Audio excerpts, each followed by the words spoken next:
Hello আমার দুষ্টু প্রিয় মিষ্টি বন্ধুরা, তোমরা সকলে কেমন আছো? বন্ধুরা, আজ তোমাদের মাঝে নতুন একটি লাগালাগির গল্প নিয়ে চলে আসলাম। বন্ধুরা, গল্পটি শেষ পর্যন্ত দেখলে আপনার দাঁড়িয়ে যাবে, আপনারা হাতের কাজ করতে বাধ্য হবেন। চলুন বন্ধুরা, গল্পটি শুরু করি।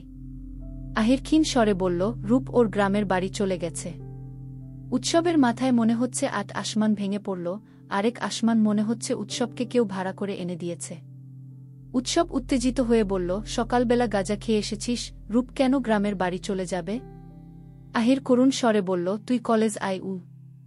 উৎসব ফোন কেটে দিল। পরনে থাকা ট্রাউজার আর টি শার্ট পরেই উৎসব কলেজের উদ্দেশ্য রওনা হল। 1 ঘন্টার পথ কিভাবে 2 মিনিটে এসেছে সেটা উৎসব নিজেই বুঝতে পারছে না। কলেজে যেতেই উৎসব লক্ষ্য করল, ইমি বেঞ্চে বসে কাঁদছে। আহির রোহারা ওর পাশে দাঁড়িয়ে আছে। এইমাত্র রূপ বাসায় গিয়ে পৌঁছেছে। রূপের বাবা মা রূপকে দেখে চমকানোর চাইতে খুশি হয়েছে। তারা একবারের জন্যও জানতে চাইল না রূপ না জানিয়ে কেন চলে এসেছে। মালা বেগম রূপকে জড়িয়ে ধরে বললেন, মেয়েটা আমার শুকিয়ে গেছে। সাথে সাথে উত্তেজিত গলায় বললেন, রূপু তোর গা যে জ্বরে পুড়ে যাচ্ছে। ওমা, হাতে কি হয়েছে তোর? রিয়াজুল সাহেব এসে রূপের গায়ে হাত রেখে বললেন, এত জ্বর নিয়ে তুই কিভাবে এলি মা? আমাকে বললেই তো আমি গিয়ে তোকে নিয়ে আসতাম। রূপ স্বাভাবিক গলায় বলল, ছাড়ো না আব্বু আম্মু, আমার তেমন কিছু হয়নি। অনেকদিন হয়েছে আম্মুর হাতে খাই না, আমি এখন আম্মুর হাতে নাস্তা করব গো।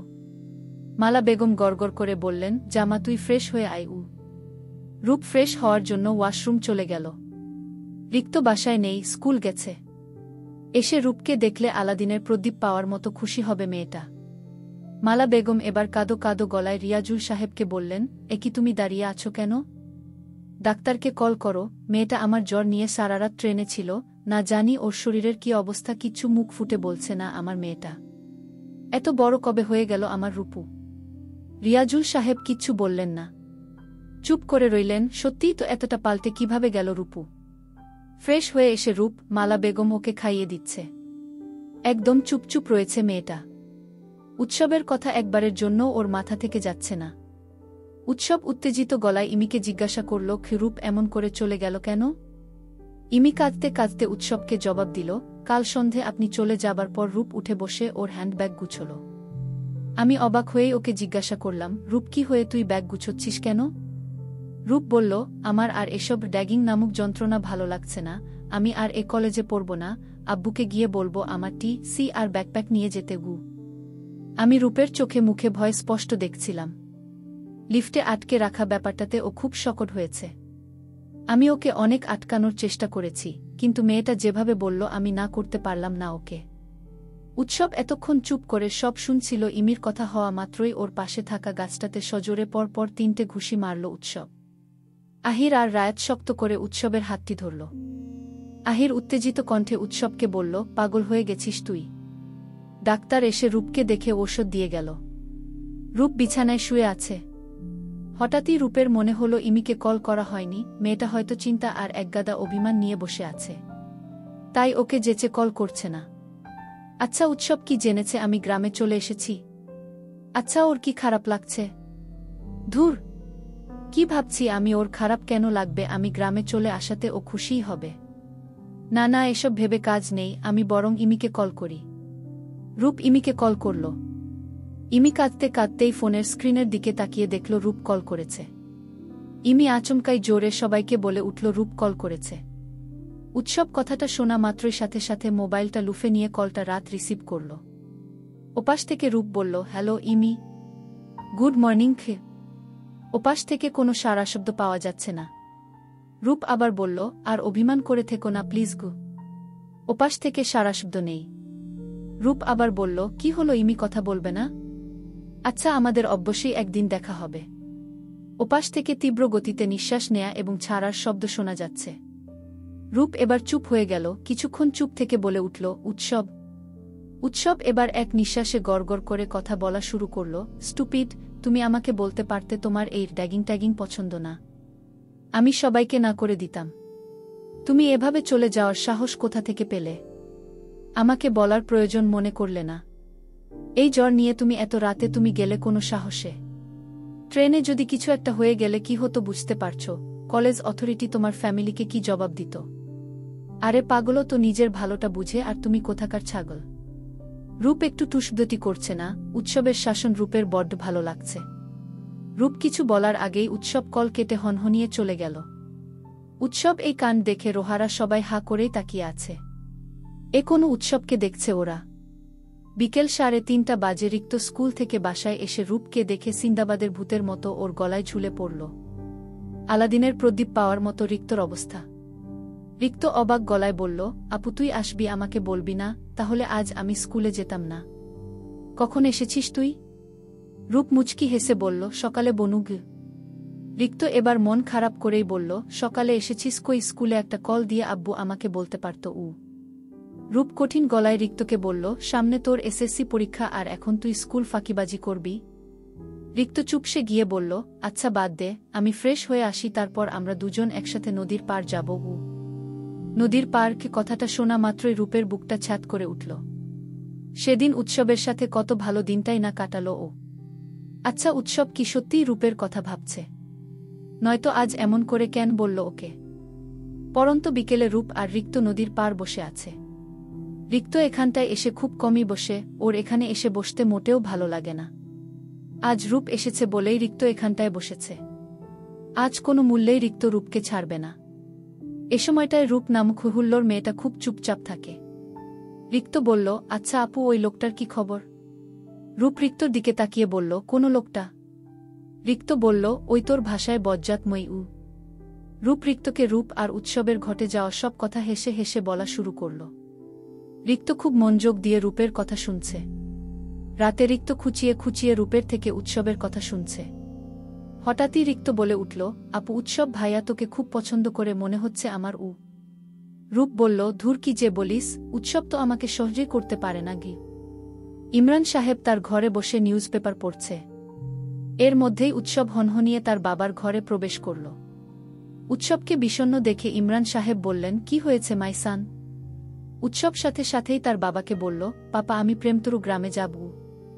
তোর ফিরতে এত দিন লাগলো? মা সরি মা, একটু কাজে ফেসে গিয়েছিলাম। মেঘের দিকে তাকিয়ে বলে কাব্য, আচ্ছা এখন রুমে গিয়ে ফ্রেশ হয়ে রেস্ট নে। মেঘ তো তোর জন্য কাঁদতে কাঁদতে অবস্থা খারাপ করে ফেলেছে, ওকেও নিয়ে যা। আরে পাগলি, এই তো আমি বেঁচেই আছি, চিন্তা করছো কেন? মেঘের হাত ধরে টান দিয়ে রুমের দিকে নিয়ে যায় কাব্য। রুমে গিয়ে মেঘের হাত ছেড়ে দেয় কাব্য।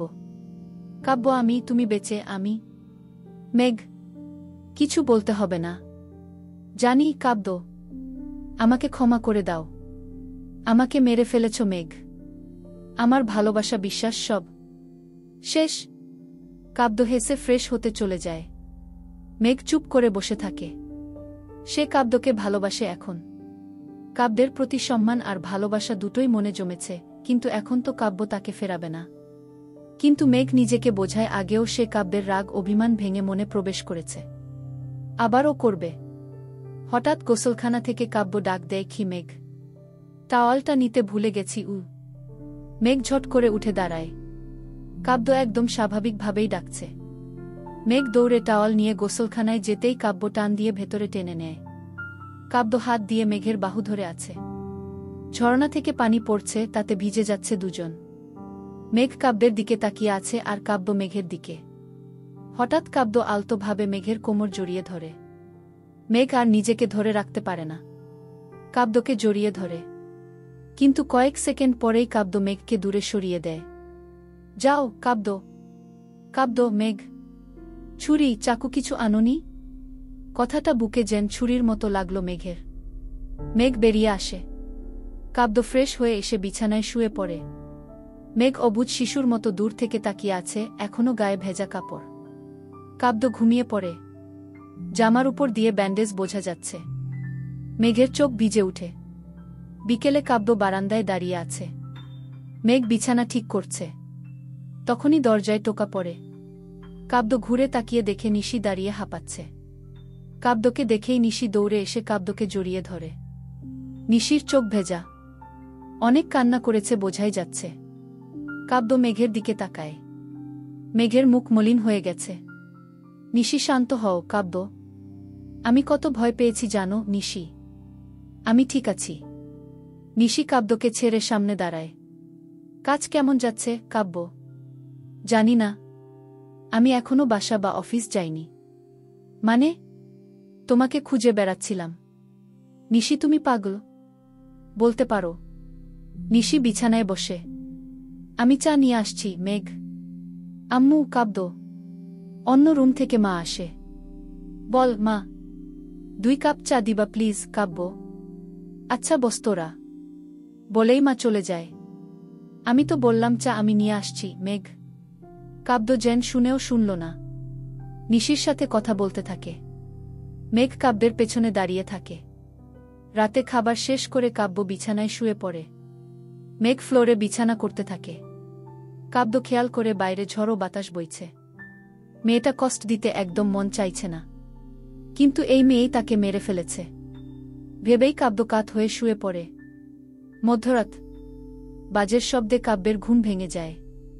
উঠে দেখে মেঘ ঠান্ডায় কুঁকড়ে আছে। কাব্য উঠে মেঘের পাশে বসে। মেঘের গায়ে কাঁথা দিতে ফিয়ে হাত লাগে মেঘের গায়ে। কাব্য চমকে উঠে। মেঘের গায়ে প্রচণ্ড জ্বর। কাব্য ভয় পেয়ে যায়। এসব তার জন্যই। মেঘ যতই অপরাধ করুক, ভালোবাসার মানুষকে শাস্তি দেয়াটা সহজ না।